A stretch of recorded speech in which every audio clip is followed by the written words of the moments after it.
Maithili express की शानदार प्रस्तुति। खुशी रिकॉर्डिंग स्टूडियो बलुआहा।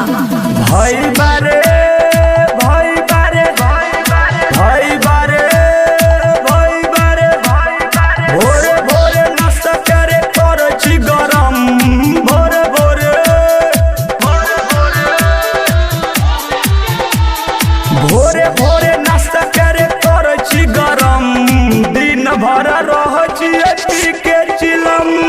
भाई बारे भाई बारे भाई बारे भाई बारे रोक लेते के करो में छै ना इतना दम दिन भर रहछि पी के चिलम। क्या नाम है आपका? दिन भर रहछि पी के चिलम। डीजे युगेंद्र हरिभिट्टा। खुशी रिकॉर्डिंग स्टूडियो बलुआहा। बदल गेल छरे इतना जमाना कोई भी रे के करो से करो नहीं माना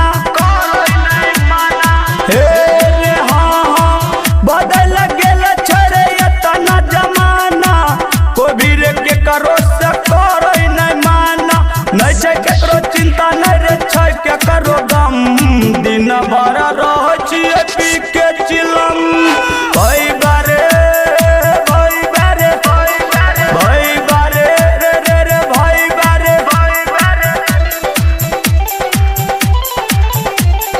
दिन भर रहछि पी के चिलम।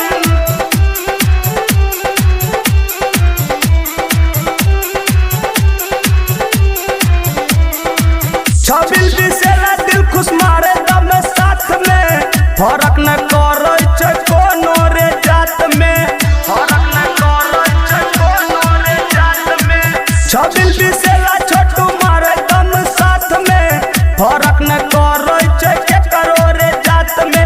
सुमित कल करे छै रोज ऐसने करम दिन भर रहछि पी के चिलम। भाई बारे भाई बारे भाई बारे रे भाई बारे खुशी रिकॉर्डिंग स्टूडियो बलुआहा।